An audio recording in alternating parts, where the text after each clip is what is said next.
Bonjour à toutes et à tous. Merci de nous rejoindre ce matin pour un webinaire sur un sujet d'actualité, actualité brûlante, on va dire, puisqu'il y a quand même beaucoup de choses qui se sont passées et qui doivent se passer dans les mois à venir. On va parler de la réforme e-commerce et du e-reporting en France, et notamment avec un focus sur le choix de la PDP, la plateforme de dématérialisation, qui vous servira à échanger vos factures avec vos partenaires économiques. Très brièvement, une introduction. Pascal, je t'en prie, je te laisse te présenter pour. Bonjour à tous, Pascal André, directeur de projet chez TVA. Je m'occupe de la réforme, c'est moi qui suis un peu tous les changements et du coup je suis ravi de vous voir aussi nombreux ce matin sur ce sujet qui visiblement intéresse beaucoup de monde. On espère pouvoir vous apporter des informations importantes et surtout qui vont vous aider dans ce projet qu'il est urgent de démarrer. Et je vous souhaite donc un beau webinaire. Merci Pascal. Alors, Alexandre Savary, moi ça fait quelques années que je suis chez TVA et je dirigeais la partie, on va dire, conseil opérationnel auparavant et maintenant j'ai d'autres responsabilités, mais notamment l'animation du développement technique et commercial chez TVA. Et c'est un sujet d'actualité, sujet brûlant, sur lequel on est très actif évidemment. Et on va essayer de vous apporter ce matin notre vision du sujet, comment l'aborder, comment vous rassurer aussi, et puis comment vous aider à anticiper les choses, parce que on parlera pas mal de calendrier dans ce webinaire, les étapes, comment, quel objectif. Et l'idée, c'est de partager ce premier retour d'expérience que l'on a. Euh, je pense qu'on va pouvoir rentrer dans le vif du sujet, parce qu'on est, voilà, la plupart des gens sont arrivés. Au passage, merci de vous être inscrits, merci de votre participation. Votre participation d'ailleurs est une des clés du succès de ce webinaire. Vous verrez que sur le côté droit, vous avez euh, un outil de suivi et notamment de communication qui vous permettra de poser certaines questions. N'hésitez pas à poser vos questions au fil de l'eau. Nous, on y répondra dans la mesure du possible au fur et à mesure. S'il y a trop de questions ou que les questions ne sont pas exactement liées au sujet qu'on est en train de développer, c'est pas grave. Rassurez-vous, on les regardera au fil de l'eau. En tout cas, si je parle, c'est Pascal qui suivra et vice-versa, pour pouvoir répondre à vos questions au maximum durant ce webinaire. On a prévu 1 heure à peu près. Le contenu technique, c'est environ 40 minutes, 45 minutes. Et on a du temps pour poser des questions, donc vraiment, n'hésitez pas. Si vous avez des questions, je pense que la plupart des participants auront la même ou une question similaire. Donc vraiment, ça fait partie on va dire, de la dynamique du webinaire. On sera ravis d'y répondre. Un sommaire rapide que je présente, et puis après, Pascal, je te cède la parole. Une présentation succincte de la réforme pour savoir, remettre un peu les choses en perspective, savoir d'où on part et puis ce sur quoi on va focaliser. Ensuite, justement, on va focaliser sur la PDP, à quoi sert-elle, et ensuite, comment la choisir, comment bien la choisir surtout. Et puis, une session de questions-réponses finale si il y a des sujets qu'on n'a pas encore eu le temps d'aborder pendant le webinaire, en tout cas le corps du webinaire. Je cède la parole à Pascal pour une présentation de cette grosse réforme, gros enjeu pour 2026. Je me permets juste d'ajouter que ce webinaire est enregistré, donc la vidéo vous sera transmise, ainsi que le support. Si toutefois nous n'avons pas le temps de traiter toutes les questions-réponses, on reviendra vers vous post-webinaire pour pouvoir vous éclairer sur vos interrogations. Bien, ça fait longtemps qu'on en parle. Il est quand même important de remettre un peu de contexte dans tout ça. Donc la réforme, d'abord le calendrier, septembre 2026. Septembre 2026, j'ai envie de dire c'est demain, enfin c'est presque cet après-midi. Ça vient très vite. On est en mars 2025. On a un projet de grande ampleur qui est structurant pour l'entreprise. Qu'est-ce qui va se passer? Il va se passer que toutes les sociétés doivent être en mesure de recevoir des factures qui seront émises électroniquement dans un premier temps par des sociétés qui seront obligées de les émettre. C'est la première vague en septembre 26. Les grandes entreprises et les ETI vont devoir émettre des factures électroniques et les transmettre via les PDP. On y reviendra. Et les sociétés qui ne sont pas soumises à l'obligation d'émission vont devoir quand même trouver une PDP pour pouvoir réceptionner ces factures électroniques et les traiter, puisque ce sera le seul moyen, ces factures électroniques seront les seules factures valables à partir du moment où elles seront émises électroniquement. Ces deux paramètres font qu'il sera obligatoire de désigner la PDP puisque les sociétés ne pourront plus se connecter au portail public de facturation. Le portail public de facturation est l'organe qui va concentrer les données pour l'administration. Il était initialement prévu que les sociétés puissent communiquer avec le PPF. Ces choses désormais caduques suite à la communication de l'administration. Nous allons y revenir. Alors, les obligations, qu'est-ce que c'est? Il y a d'abord la facturation électronique. La facturation électronique, c'est l'émission d'un message structuré. Donc, la facture ne peut plus être un PDF, ne peut plus être un Word que l'on imprime et que l'on envoie à son client. C'est un message qui est créé électroniquement et transmis électroniquement. Vient ensuite l'obligation de reporting électronique. Alors, il ne faut pas confondre. Il y a effectivement l'obligation de facturer électroniquement. Donc, ça, c'est l'émission de la facture.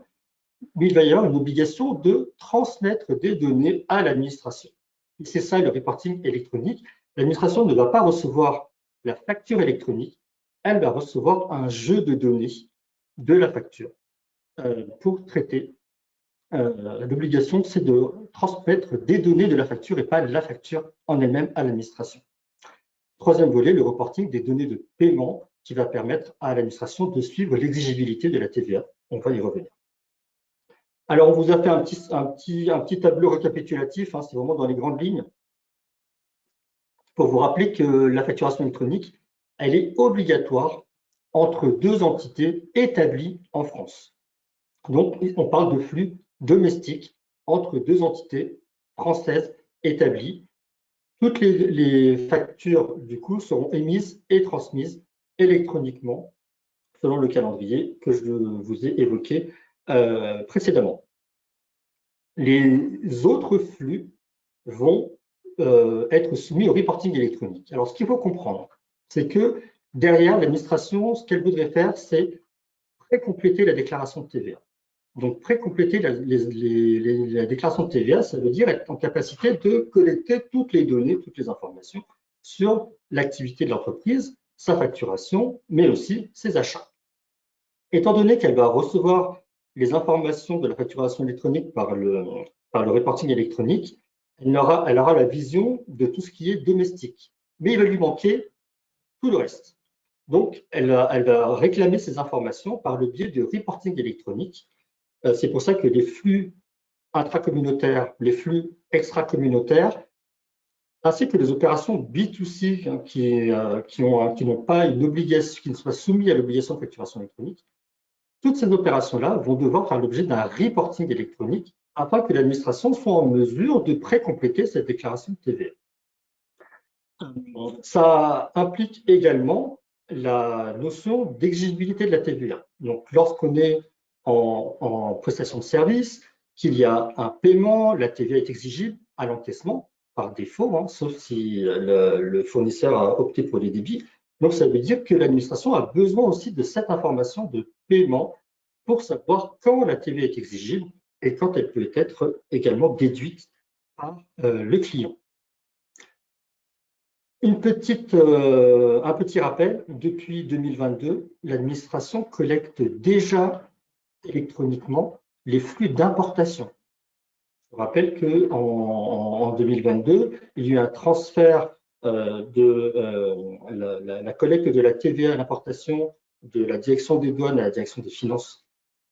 Du coup, quand il y a une importation en France, les données liées à cette importation sont directement transmises à l'administration et elles apparaissent directement sur votre CA3, c'est déjà pré-complété. Et c'est pour ça que ces opérations, par exemple, sont en dehors de la réforme, puisque l'administration collecte déjà ces informations-là. Donc ça veut dire, si je t'interromps Pascal, que toutes les opérations que je vais réaliser en tant qu'entrepreneur ne vont pas nécessairement figurer dans ces trois obligations que tu as décrites ici. Il y en a Non, il y aura, quelques-unes qui vont sortir.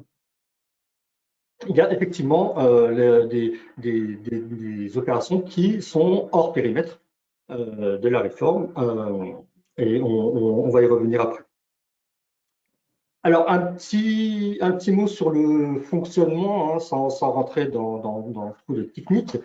Euh, il y a demain, du coup, une obligation de digitalisation intégrale du processus de facturation. Donc, ça veut dire la création d'une facture sous la forme d'un message structuré, donc un ensemble de données. Ces données vont être transmises et l'administration a offert la possibilité d'utiliser trois formats.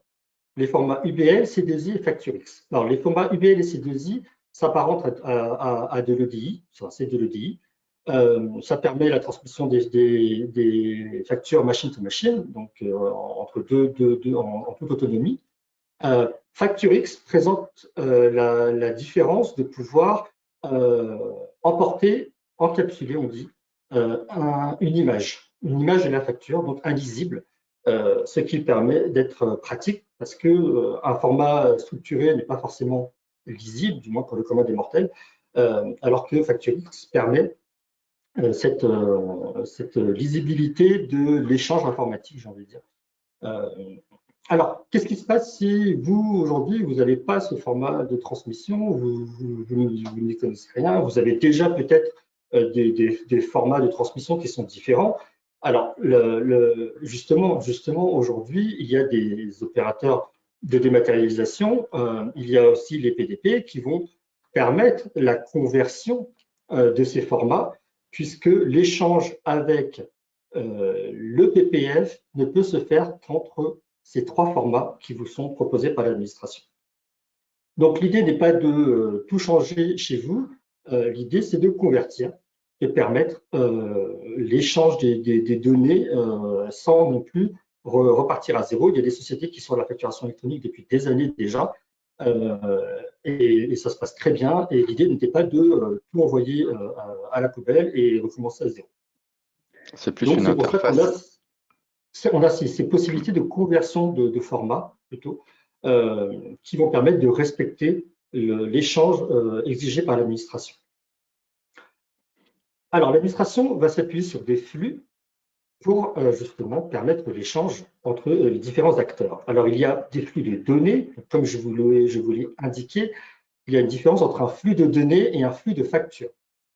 Concrètement, je suis fournisseur, je vais émettre une facture électronique, je veux que mon client reçoive cette facture électronique. Mais l'administration ne va pas recevoir, elle, la facture électronique, elle va recevoir seulement des données de cette facture qui vont lui permettre de précompléter cette déclaration de TVA. Donc, il y a deux choses. J'envoie ma facture électronique, j'envoie aussi, il y a des données qui seront envoyées par la PDP à l'administration via le PPF. Il y a aussi des flux de cycle de vie. Alors, les flux de cycle de vie sont des statuts obligatoires.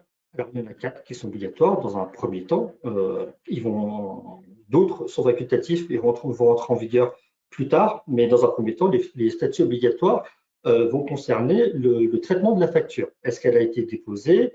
Est-ce qu'elle a fait l'objet d'un rejet? Un rejet, c'est un rejet technique. Donc, un rejet technique, c'est que le message ou le contenu du message n'était pas conforme aux exigences de la réforme.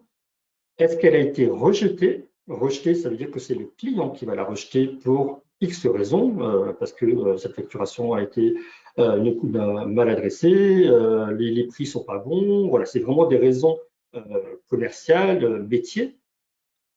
Et finalement, le quatrième statut qui est très intéressant, c'est le statut de encaissé. Ce statut ne servira que sur l'échange de factures électroniques de services, sur des prestations de services, tout ce qui est livraison de biens n'étant pas concernés par la mise à jour de ce statut, parce que la livraison de biens, l'exigibilité se fait à la livraison du bien et donc à la date de facture. Il y a un ensemble de statuts qui ont été facultatifs que les sociétés pourront utiliser, qui vont permettre aussi une analyse plus fine de l'évolution de la facture, des flux comme approuvé ou en litige, ou que le paiement a été transmis. Bon, ces statuts-là, il y en a 16, du coup, ils ne sont pas obligatoires dans un premier temps. Ils vont rentrer en vigueur petit à petit. Maintenant, ça va dépendre aussi de vous, la société, qu'est-ce que vous souhaitez. Est-ce que je reste sur le socle obligatoire ou est-ce que ça m'intéresse d'avoir ces informations-là plus précises? Et donc, je vais choisir de mettre, de ventiler ces cycles de vie avec une granularité plus intéressante qui vont permettre un suivi financier plus précis. Le quatrième flux utilisé dans la réforme, c'est les flux annuaires. Alors, l'annuaire, qu'est-ce que c'est? L'annuaire, c'est la base de données. Toutes les sociétés assujetties à la TVA en France vont être dans l'annuaire. L'annuaire va être l'outil qui va permettre de router les factures, c'est-à-dire il va savoir où envoyer la facture qui a été émise et où retransmettre la facture qui a été envoyée par le fournisseur. Les PDP vont consulter l'annuaire systématiquement pour pouvoir savoir où envoyer les factures. Vous allez tous le comprendre dans le nouveau schéma en Y, et le seul schéma en Y qui existe désormais. L'administration a mis à jour sa documentation technique en fin décembre, le 18 décembre. On a eu une V3 parce que finalement, initialement, on avait différentes possibilités. Il y avait si le fournisseur a IPDP ou si le client n'en a pas, si aucun des deux a désigné de PDP. Donc, on avait des petites variations de schéma qui avaient été prévues par la réforme. Et depuis l'annonce du 15 octobre, toutes les sociétés ayant l'obligation de désigner une PDP, nous n'avons plus qu'un seul schéma, celui que vous avez sous les yeux. Du coup, le fournisseur a une PDP, l'acheteur a une PDP. Les deux PDP communiquent au portail public de facturation qui, lui, concentre les données pour les transmettre à l'administration fiscale. La PDP du fournisseur, on va l'appeler la PDP émission. C'est pour ça que vous avez un PDP-E. Et la PDP de l'acheteur, avec la PDP réception, donc le petit R que vous avez à côté du terme. Ce sont des PDP qui vont envoyer les factures du fournisseur à la PDP réception de l'acheteur. Donc, pour pouvoir faire ça, il faut savoir quel numéro sirène, c'est grâce à l'annuaire qu'on va avoir ce lien entre un numéro sirène et une PDP de réception pour savoir à qui transmettre cette facture.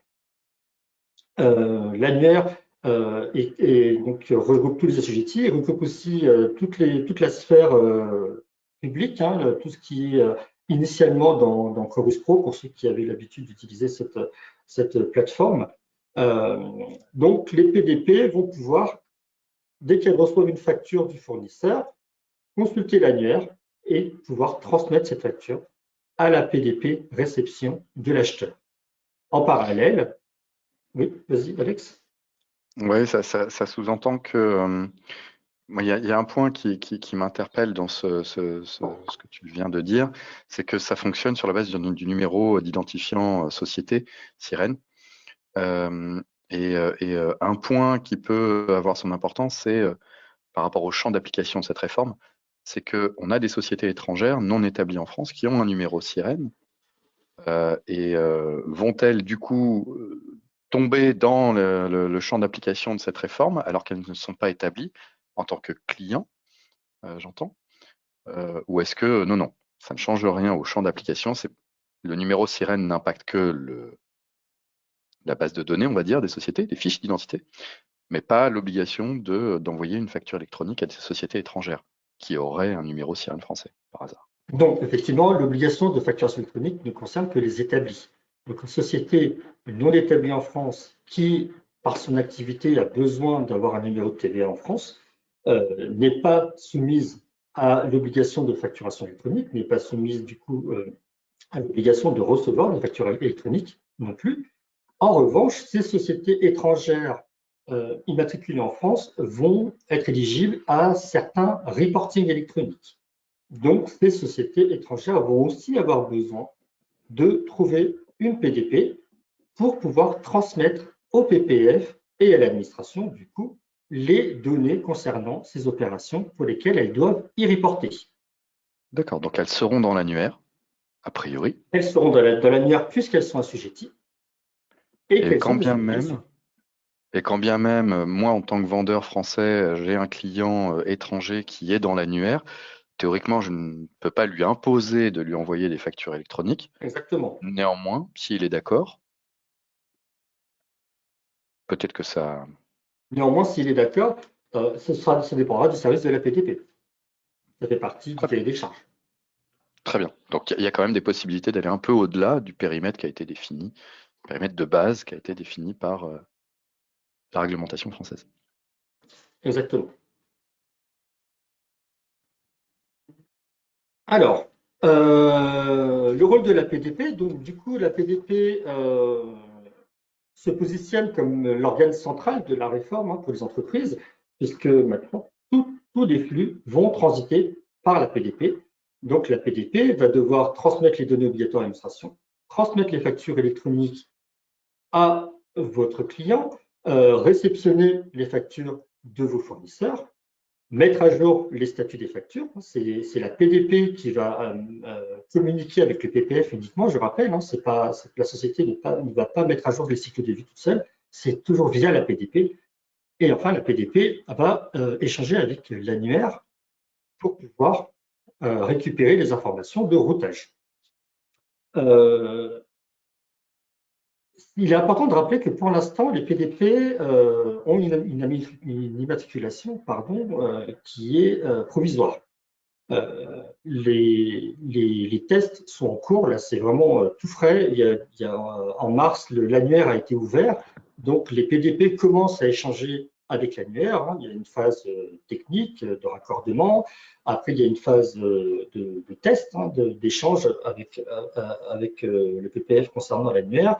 Donc c'est seulement à l'issue de tous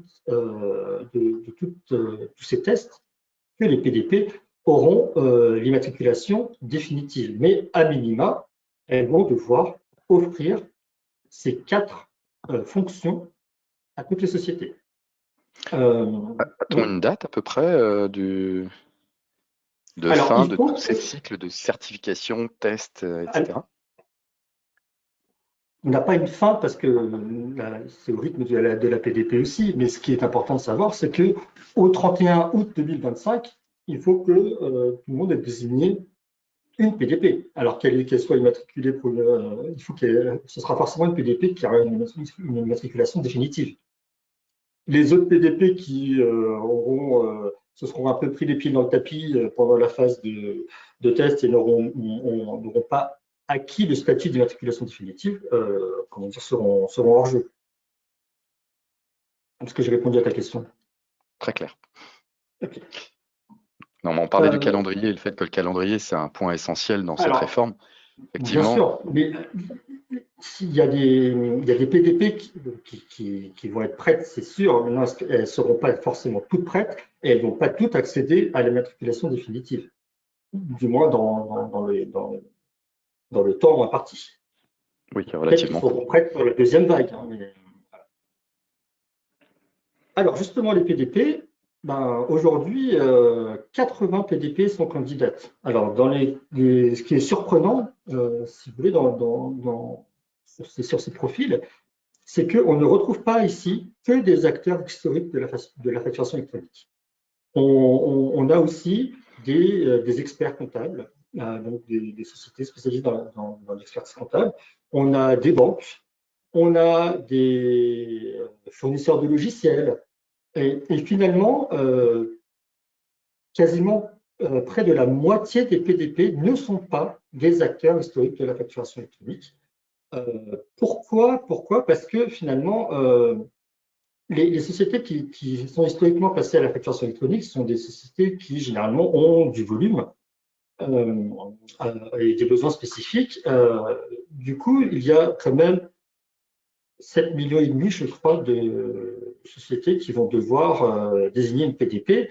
Et on va avoir de tout, hein, de tous les profils. Ça va être l'artisan, ça va être le restaurateur, ça va être la PME de taille moyenne, ça va être les fournisseurs de services, des conseils. Voilà. Donc le panel de sociétés est tellement large que ça laisse un espace pour d'autres PDP qui vont pouvoir peut-être apporter quelque chose de spécialisé, de spécifique, et c'est ce qui va aider aussi dans ce choix. Alors,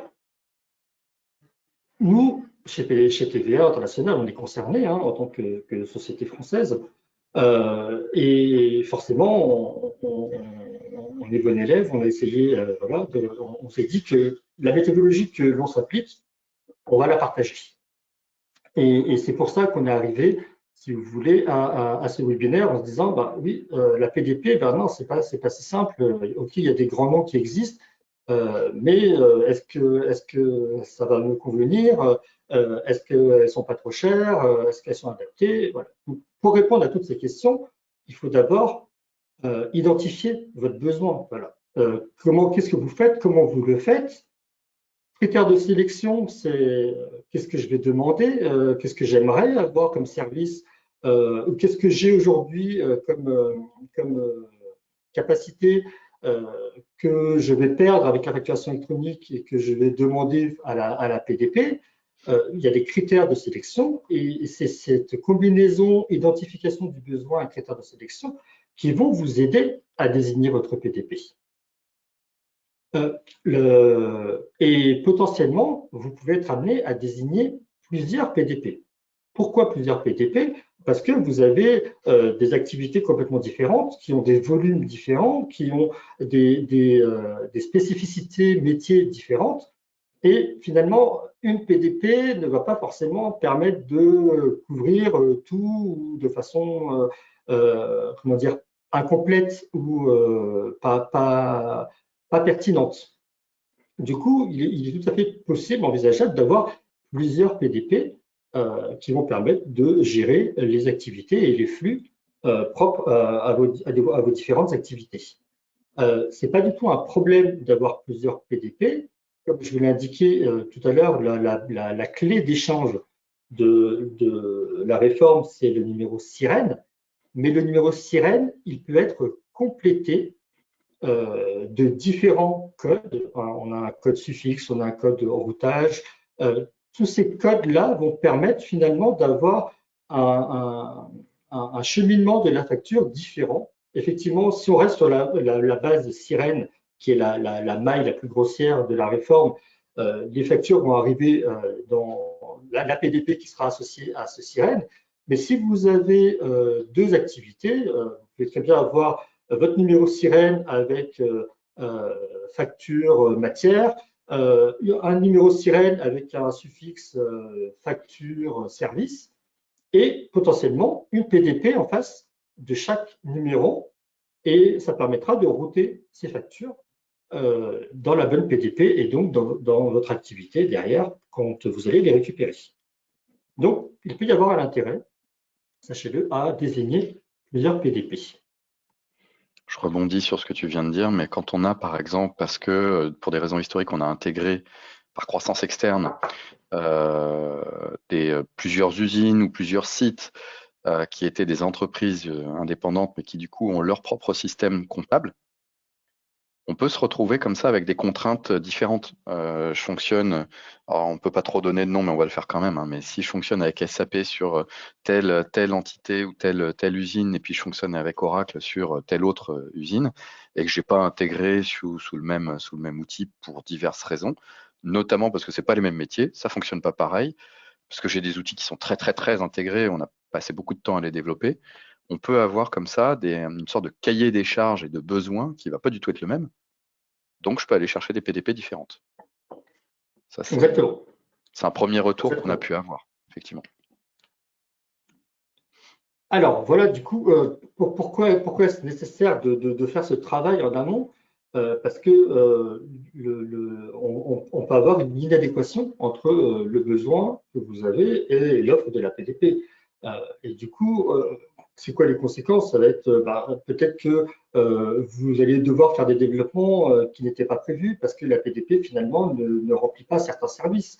Ça peut être aussi que la PDP ne travaille pas avec votre ERP et si vous souhaitez un déversement automatique des flux, ça ne va pas marcher. La captation de factures inadaptée, ça veut dire aujourd'hui comment vous émettez vos factures, comment la PDP va récupérer ces factures, est-ce qu'elle a la capacité de traiter votre volume, est-ce que finalement les solutions automatiques sur étagère qu'elle propose ne conviennent pas ou sont inadaptées, hein, on ne va pas prendre un canon pour tuer une fourmi.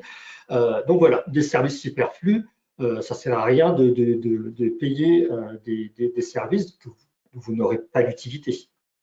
Donc, pour l'entreprise, ça va mobiliser des ressources parce que du coup, il faut compléter ce qui n'est pas pris en charge, des délais de traitement évidemment, hein, et forcément un surcoût, que ce soit un surcoût humain, un surcoût de développement, ou tout simplement le fait de payer des services inadaptés. Est-ce que justement, bon, c'est un peu tôt pour se positionner sur le sujet, hein, mais ma question est un peu orientée. Est-ce que justement les éditeurs de logiciels classiques, hein, de comptabilité ou ERP, se sont positionnés de manière très claire sur la nature des prestations qu'ils vont proposer, eux-mêmes ou des partenaires très très liés, hein, très intégrés, sur les prestations, justement le panel de prestations de base? Et est-ce qu'on est plutôt dans quelque chose où c'est du minima, minimum, minimorum, ou est-ce que c'est quelque chose où on voit qu'il présente tout de suite quelque chose d'extrêmement lourd et large?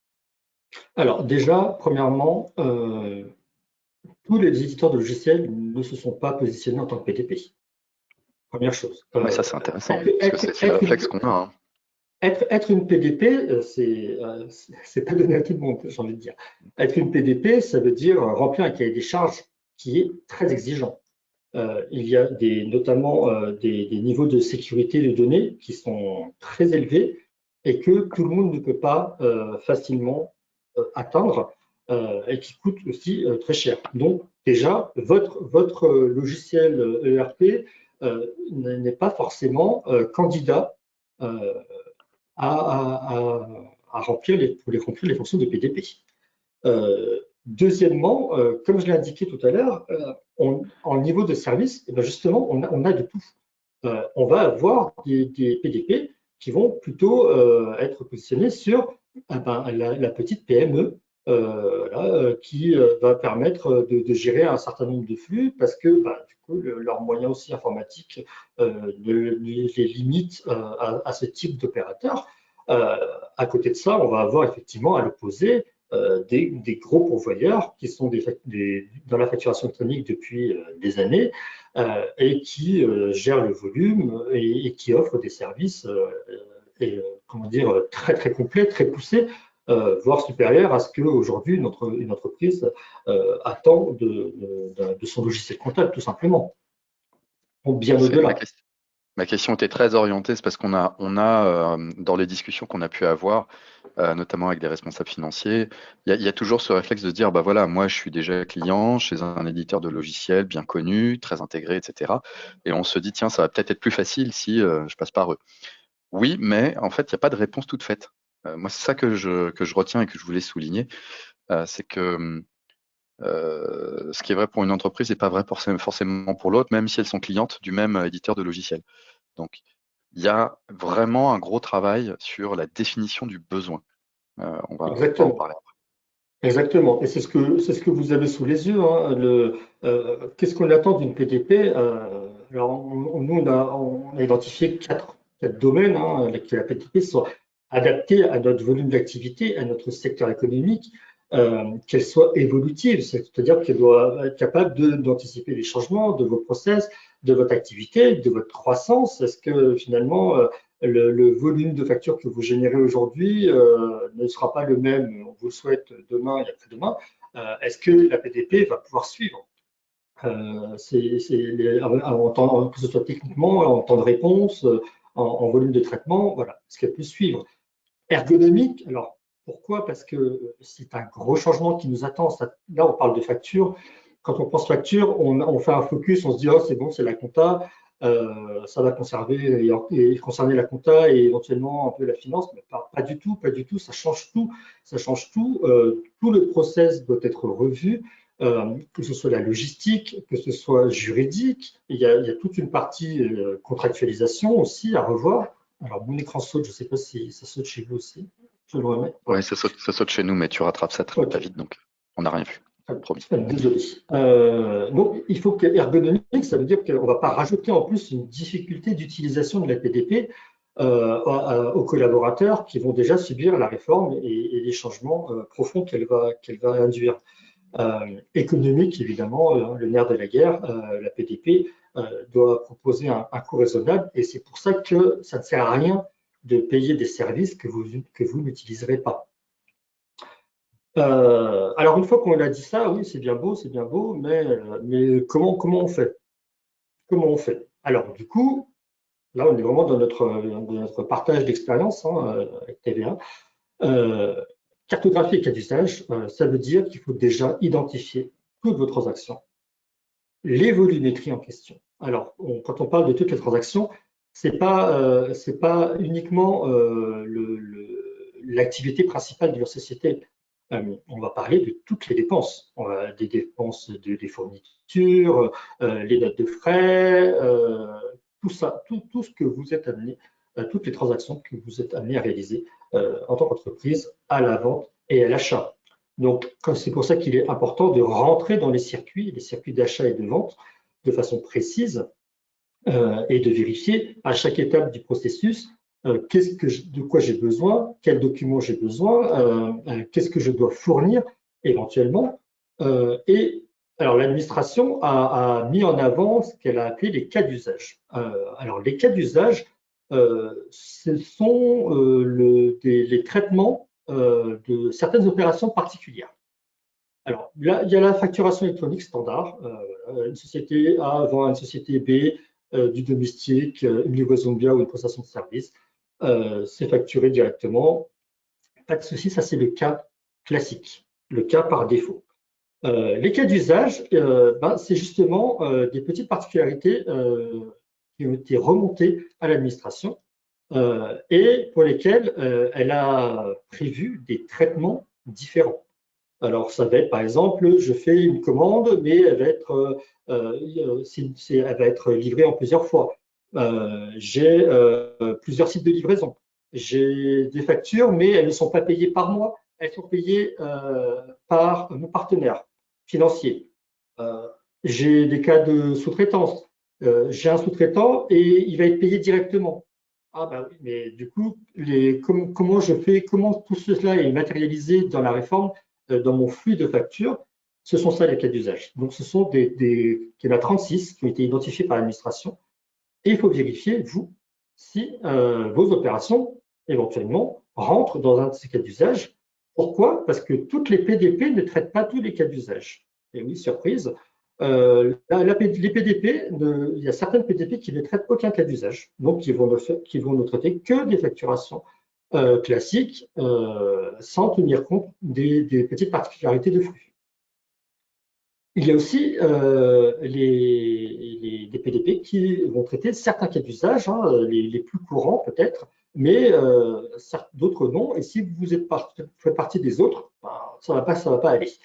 Donc, c'est très important de vérifier tout ça. Et puis, les cas métiers. Donc, les cas métiers, c'est des particularités liées à votre activité qui ne vont pas forcément rentrer dans les cas d'usage, mais pour lesquels il va y avoir un traitement, un contrôle métier nécessaire que vous pouvez demander à votre PDP. Alors, par exemple, pour valider une facture d'achat, vous avez forcément besoin du numéro de projet auquel cet achat est rattaché. Si vous n'avez pas ce numéro projet, vous ne validez pas la facture d'achat. Eh ben, la vérification de ce champ numéro de projet, il va se faire au niveau de la PDP. C'est un cas métier. Vous allez dire à votre PDP réception, si la facture que tu reçois ne contient pas un numéro de projet, je rejette la facture. Donc, vous voyez, les cas métiers, ça va être des particularités liées à votre activité, à vos exigences, qui vont permettre de finalement mettre à jour ce statut aussi. Dans les cas de statut obligatoire, vous avez le statut rejeté, mais là, c'est un exemple. Si vous n'avez pas ce numéro de projet, alors au-delà du numéro de commande, hein, du numéro de facture, de toutes les données obligatoires, vous avez besoin d'un numéro de projet que vous demandez systématiquement à vos fournisseurs. Si vous ne l'avez pas, vous rejetez la facture. Du coup, ça va être un cas métier que vous allez pouvoir présenter à votre PDP et qui va devoir le contrôler. Une fois qu'on a fait cette cartographie, on va pouvoir identifier pour chaque opération l'obligation qui s'y rattache. Il y aura les factures soumises à la facturation électronique, les opérations de la facturation électronique, mais cas d'usage. Il y aura les opérations soumises au e-reporting et enfin les opérations qui seront hors périmètre de la réforme. Toutes vos données, toutes vos factures émises et reçues doivent rentrer dans une de ces catégories, forcément. Alexandre? J'allais dire, ça reboucle avec ce qu'on disait au tout début, hein, notamment le fait qu'il y a un certain nombre d'opérations qui ne vont pas être soumises au e-reporting ou invoicing ou déclaration paiement. Mais on doit, enfin, ce travail de cartographie préalable et du coup d'aiguillage, hein, finalement, il est relativement, enfin, il est essentiel, il peut être assez complexe à réaliser, puisqu'il va en partie recouper ce qu'on fait déjà pour les déclarations TVA. Mais par exemple, la codification TVA ne va pas répondre à elle toute seule, systématiquement, à ce besoin de classification et d'aiguillage. Ça peut, mais ce n'est pas nécessairement le cas. Donc il y a un travail supplémentaire à faire justement sur ces identifications-là.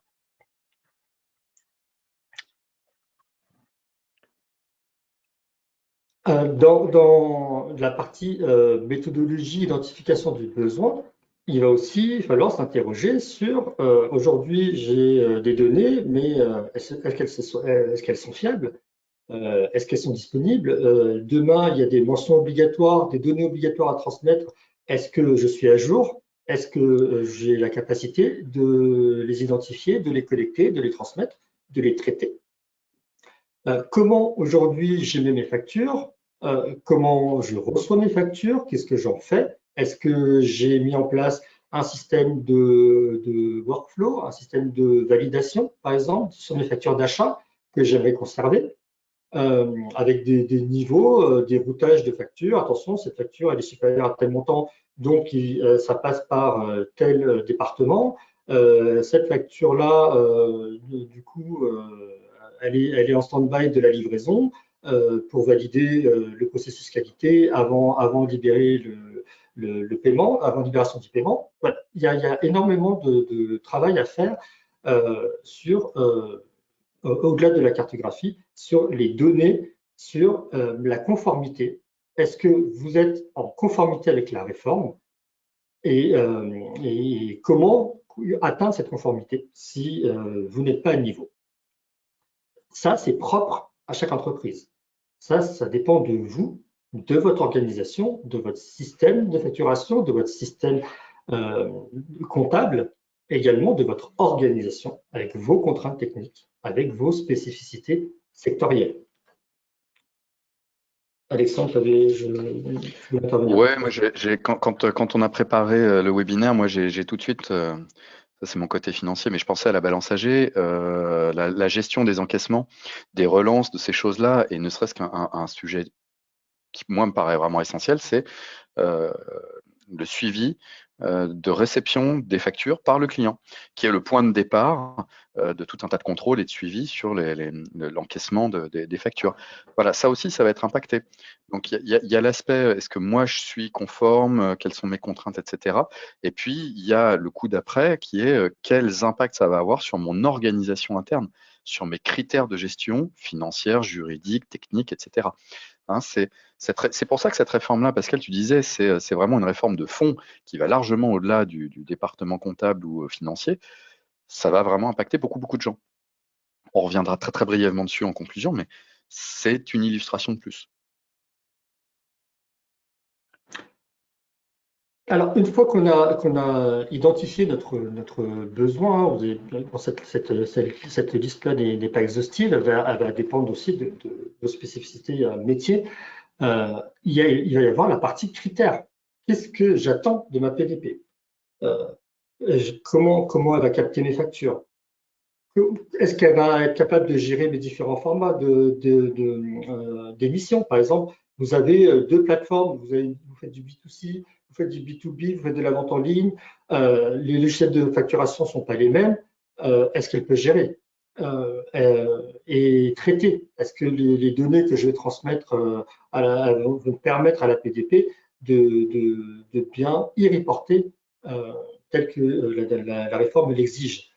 Euh, je vous en ai parlé, la gestion des cas d'usage et des tiers. Hein, est-ce qu'elle est capable, en mesure, en capacité de traiter vos spécificités de cas d'usage et métiers? La capacité d'intégration avec les outils, qu'est-ce que j'attends de cette PDP? Est-ce que j'attends un déversement automatique dans mon ERP pour pouvoir passer automatiquement les écritures comptables sur les factures entrantes?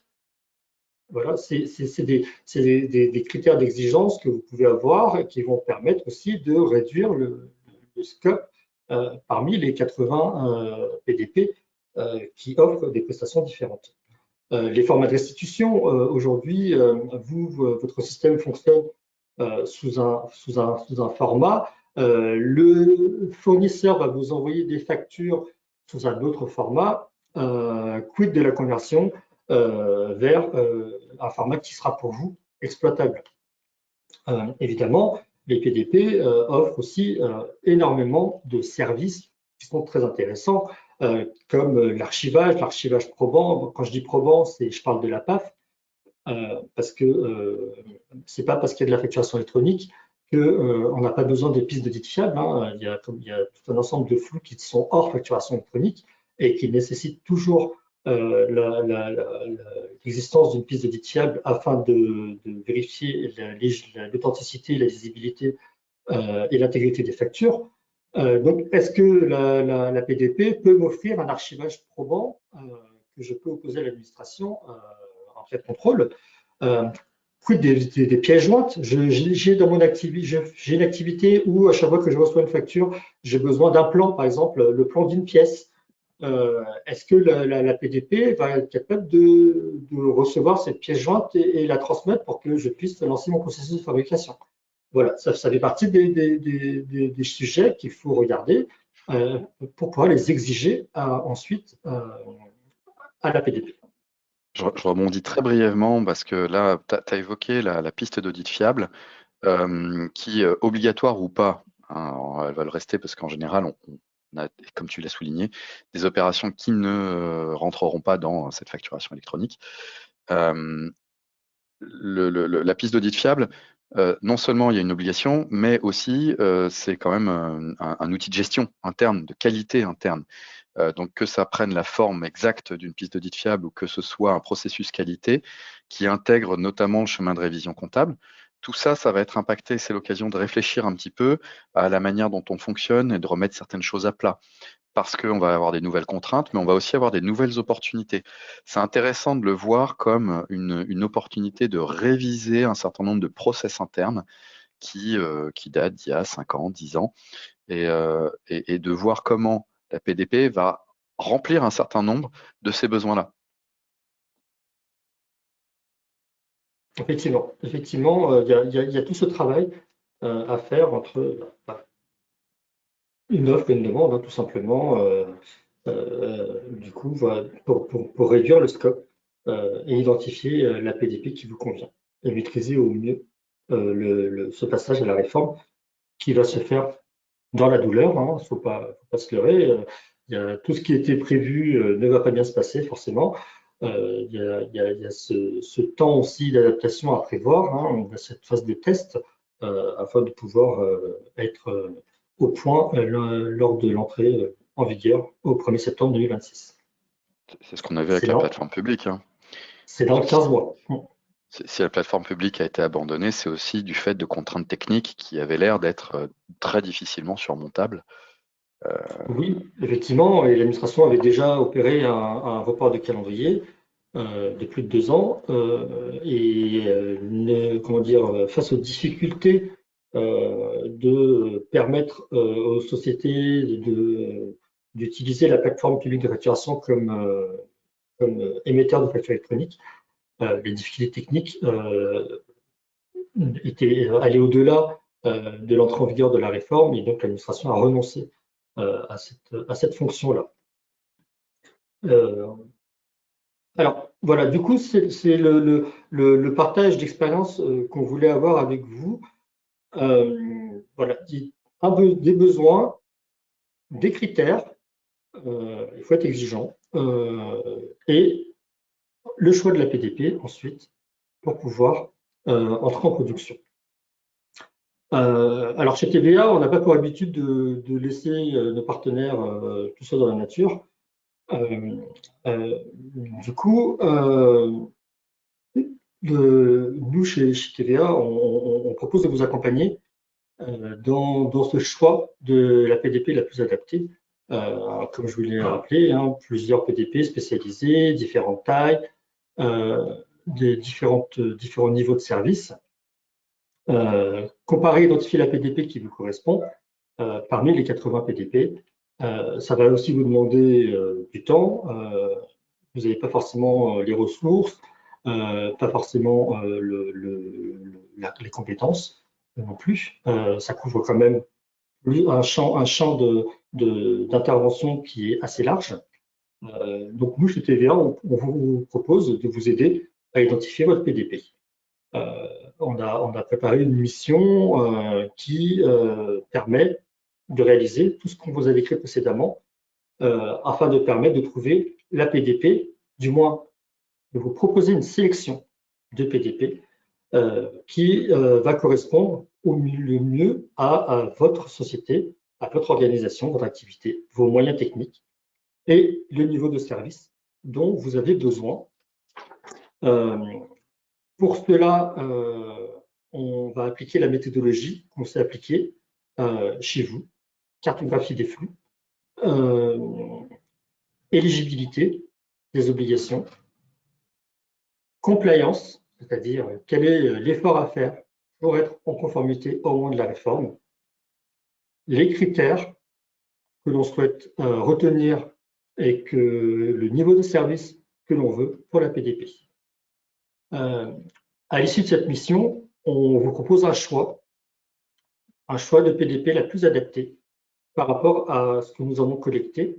Donc là, vous avez en fait un aperçu, si ça veut bien s'afficher. Ça clignote un petit peu, je crois. On l'avait bien, et puis là, ça sautait. Hop là. Attends, je vais revenir. Voilà. Ouais, voilà. Alors, effectivement, tous les critères, donc là, on a pris un exemple, hein, évidemment, ce n'est pas exhaustif, mais en fonction de ce qu'on va détecter chez vous, entre vos flux, votre besoin et vos critères, et par rapport au PDP et leurs services, on va vous proposer une shortlist de PDP pour vous permettre de faire votre choix et désigner celle qui collera au mieux par rapport aux exigences que vous aurez formulées lors de cette mission. On est proche d'un processus achat typé appel d'offres, finalement. Dans le raisonnement, Oui, l'idée, c'est de définir des critères de notation en fonction des priorités, des contraintes qu'on a mis dans un cahier des charges, hein. Ce tableau, ça reproduit ni plus ni moins que un cahier des charges avec voilà tout ce que j'attends. Je pondère, parce que là, vous voyez une ligne, hein, mais pour chaque ligne, on peut avoir des sous-critères qui chacun vont avoir leur notation et la PDP sera évaluée en fonction de ces critères de notation. L'idée, c'est d'arriver à quelque chose où on note de manière la plus objective possible par rapport à l'analyse technique qui a été faite précédemment et arriver avec une sélection de 2, 5 PDP, enfin j'en sais rien, ça c'est aussi quelque chose qu'on détermine ensemble, pour se dire lesquelles sont les plus pertinentes. Et bon, choisir, c'est renoncer, hein, c'est toujours le même sujet. Il y a peut-être des PDP qui vont être très bonnes sur certains aspects, moins bonnes sur d'autres, et il y a forcément un processus d'arbitrage in fine. C'est pas nous qui allons le faire, évidemment. Nous, on va le faire pour nous, déjà, ça sera pas mal. Mais l'idée, c'est de vous donner toutes les cartes en main pour le faire de manière la plus objective possible. Pascal, je te laisse. Pardon, merci Alexandre. Je regardais un peu les questions qu'on nous a posées parce qu'on a avancé un petit peu. Mais donc voilà, étape de la mission, quelque chose d'assez assez classique hein, dans le type d'intervention que l'on réalise chez TVA. Hein, un kick-off qui permet de présenter la réforme, identifier les interlocuteurs, établir un planning d'intervention. Une phase de collecte, collecte de documents, entretien avec les collaborateurs concernés, pour permettre de réaliser cette cartographie, l'expression du besoin. La partie état des lieux, justement, où on va compiler les informations, mettre en avant les efforts de compliance, d'efforts de conformité à faire sur les données, sur les mentions, hein, le référentiel client, le référentiel fournisseur, le circuit d'achat, la gestion des pièces jointes, etc. La grille de critères donc, à retenir, hein, évidemment, c'est le document que vous avez présenté tout à l'heure, en fonction des exigences propres à votre secteur, à votre activité et à votre besoin aussi. Vous avez, vous avez besoin d'un archivage probant, donc il faut que la PDP vous le fournisse. Voilà, ça fait partie des critères par exemple, que l'on peut mettre en avant. Vous désignez votre PDP, donc parmi le choix, la shortlist qu'on vous a proposé, vous désignez votre PDP. Et ensuite, Keylog vous propose de vous accompagner dans cet échange avec la PDP pour tout ce qui est relatif à la mission qui a été proposée. Encore une fois, on ne met pas les mains dans la partie informatique. On est plutôt une API, on va dire, en mode de direction de projet sur cette transition vers la conformité de la réforme avec votre partenaire PDP que vous aurez identifié. C'est là que c'est important, à mon avis, de rappeler que ce processus-là sera quand même très très intégré, compta, finance, majoritairement. Mais quand on parle de ce qui va se passer après, quand on va désigner la PDP et faire euh, euh, le suivi, on va aller au-delà de cette mission dont on vous parle, que nous, on peut faire, ou vous pouvez faire en interne. Enfin voilà, chacun fait comme il veut sur ce projet-là.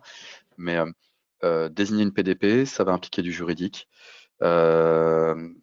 Sur le suivi, on va avoir des implications pour les forces commerciales ou achats, parce que mine de rien, eux vont être directement impactés également dans les processus internes. Il va falloir probablement penser à des formations internes, comment bien utiliser tout ça, quelles vont être les contraintes nouvelles, les opportunités nouvelles aussi qui vont se créer. C'est pour ça que c'est un projet qui est très intégré dans l'entreprise, qui va concentrer beaucoup de fonctions de l'entreprise, d'où, là, on reprend encore un peu de distance, enfin de hauteur, la gestion du calendrier. On entend, ouais, en 2026, on a le temps. Nous, notre message, il est aussi que tous ces éléments-là, ça prend beaucoup de temps parce que il y a une phase de découverte, la prise de conscience en interne de ce que l'on fait, ce que l'on ne fait pas, les contraintes, les opportunités, tout ça, ça prend beaucoup de temps. C'est un processus d'audit et décisionnel qui est long et ça sera impossible à faire 3 mois avant l'entrée en vigueur de la réforme, hein. Pascal a insisté sur le fait que ça pourra se passer un petit peu dans la douleur. Alors je dis un petit peu parce que ça dépend de votre structure, ça dépend de vos contraintes. Il y a beaucoup de choses qui rentrent en ligne de compte. Plus vous l'anticiperez, moins ce sera douloureux déjà. Euh, et pour avoir déjà commencé à travailler sur ces missions-là, pour avoir fait aussi d'autres choses avant, hein. On parlait de la piste d'audit fiable, qui est un autre processus, mais qui lui aussi débouche sur d'autres choses en général. C'est des processus où moins de 6 mois, ça me paraît très très très très optimiste. Se dire que c'est un processus qui prend entre 6 mois et 1 an me paraît beaucoup plus réaliste. Tout à fait. Tout à Parce qu'on a fait. un métier à côté de ça. On a des choses déjà à Effectivement. faire, donc tous. Et vous, dans votre organisation, vous avez toutes ces contraintes qui vont pas disparaître du jour au lendemain. Donc ça vient se mettre en plus. Euh, et vu l'étendue de cette réforme et de ce qu'il y a à faire, on sera ravis de le faire à vos côtés. Mais le plus important, c'est que vous puissiez déclencher la mise en œuvre de cette Initier le réforme en chantier. vrai. Projet. Initier le chantier, effectivement. Ouais. Alexandre, je t'interromps, j'ai une question qui est assez intéressante. Ouais. Une personne qui demande que si, en utilisant un logiciel de facturation électronique, nous lie, enfin, si l'éditeur de logiciel qui nous fournit cette solution de facturation électronique est candidat à la PDP, est-ce qu'on est obligé de passer par ces logiciels? Eh bien non, pas du tout. Vous n'êtes pas Ça, c'est du tout intéressant. obligé. Il n'y a aucun éditeur de logiciel, aucune PDP qui peut s'enregistrer, qui peut s'approprier votre numéro sirène. Il y a une action à faire de votre part, c'est à vous de désigner la PDP et vous avez le choix, bien évidemment, de passer par la PDP qui vous conviendra le mieux. Juridiquement, ils ne peuvent pas vous imposer ça. Après, commercialement, ça peut être une discussion, ça peut être des opportunités, etc. Mais c'est un autre débat. Il n'y a pas d'obligation juridique, effectivement.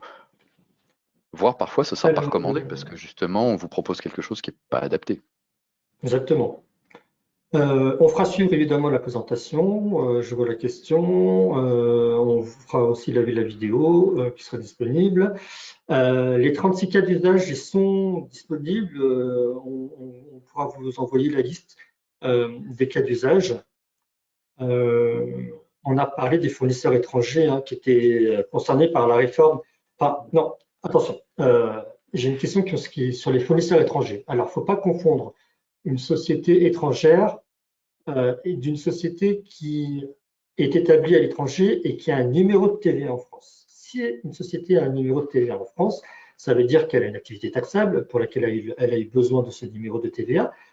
Et selon les opérations qu'elle réalise en France, elle va avoir besoin de y reporter des données à l'administration. Un exemple très simple. Alors, le problème, c'est que le périmètre de e-reporting pour ces sociétés étrangères n'est pas encore bien défini. Mais si je prends le cas d'une société française qui fait une livraison intracommunautaire vers l'Italie, j'émets une facture qui n'est pas une facturation électronique, je l'envoie à mon client italien, ma marchandise est partie. Cette opération-là doit faire l'objet d'un e-reporting. Donc, ça veut dire qu'il va falloir être capable de récupérer les données de cette opération pour les transmettre à votre PDP qui va les transmettre à votre PPF. Une société étrangère, normalement, sera aussi éligible à ce reporting. C'est-à-dire qu'une société étrangère qui, par exemple, a un stock en France, à partir duquel elle va envoyer de la marchandise en Italie, elle va réaliser également une livraison intracommunautaire et elle va devoir y reporter. Par contre, cette société étrangère qui fait une vente locale à une société, comment dire, un non assujetti, par exemple, en B2C, ce sera une facture avec TVA française qui ne sera pas une facturation électronique et pour laquelle elle n'a pas l'obligation d'y reporter, elle, en tant que société étrangère. Donc voilà, il y a des particularités à prendre en compte, des périmètres d'obligations à déterminer aussi en fonction du statut de l'entreprise. Mais les sociétés étrangères, si à partir du moment où elles n'ont pas d'activité en France et n'ont pas de numéro de TVA, ne sont pas concernées par les obligations en France. Ça veut bien dire, et ça c'est quelque chose qu'on répète régulièrement, qu'il va falloir avoir une capacité à distinguer les flux parce que ça veut dire que je vais recevoir des factures électroniques sous certains voilà, mode français, on va dire, mais je vais devoir continuer à être capable de recevoir des factures, j'allais dire à l'ancienne, c'était PDF, papier ou autre, pour certains autres flux. Donc on va simplifier beaucoup de choses pour tout ce qui est opération locale française. Il va falloir conserver la capacité de fonctionner comme on le fait encore aujourd'hui pour d'autres transactions. Et ça, c'est pas toujours simple. C'est quand je parlais de formation interne, c'est par exemple permettre aux personnes qui gèrent la facturation sortante ou entrante aujourd'hui dans vos sociétés, dans vos entreprises, demain, il faudra que ces personnes aient bien conscience de ce qu'elles doivent faire en fonction de la nature des opérations. Ça s'automatise en partie, mais ça va être important que tout le monde ait bien conscience de ce que c'est normal de recevoir encore une facture PDF de mon fournisseur allemand qui fait des livraisons intracommunautaires depuis l'Allemagne, par exemple. Et comment je la traite? Et comment je la traite, tout à fait. Et comment je la traite? Parce que faut aussi se dire, je fais une acquisition intracommunautaire, donc j'ai un fournisseur allemand qui m'envoie des biens depuis l'Allemagne vers la France. Je réalise une acquisition intracommunautaire. Ça fait l'objet d'un e-reporting. Je dois e-reporter. Du coup, les données de cette facture, comment je les ressors? Est-ce que je saisis cette facture? Est-ce que j'ai un service d'une PDP qui peut m'aider à ossériser, c'est-à-dire à récupérer les données de cette facture? Voilà, oui, il y a un ensemble de paramètres à prendre en compte dont on n'a pas forcément conscience a priori sur les premiers échanges avec la réforme. Tout à fait. Bien, écoutez, merci beaucoup. Merci à tous pour votre présence. Même si on a débordé, je vois qu'il y a encore beaucoup de gens qui sont connectés. Merci à vous. Euh, on vous fera suivre du coup le support et la vidéo.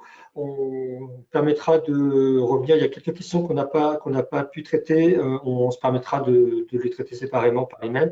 Oui, qui sont peut-être plus personnels, on va dire, plus Exactement, plus spécifiques. adapté. Euh, Merci beaucoup Alexandre pour avoir animé ce webinaire. Avec plaisir, merci Pascal. Je pense que c'était très clair. J'espère qu'on vous a donné une vision plus globale. Je rappelle le calendrier. N'hésitez pas à nous solliciter, nous poser des questions dans la suite de ce webinaire. C'est fait pour ça. On sera ravis de répondre à vos questions. On sera ravis de vous accompagner si vous voulez lancer le projet avec nous. L'idée, c'est que vous ayez toutes les cartes en main pour voilà, avoir une vision claire sur ce qui vous attend pendant les prochains mois. Un grand merci Très bonne à journée à tous. tous. Merci Pascal, une très bonne journée et on espère à très bientôt. À bientôt. Au revoir. Au revoir.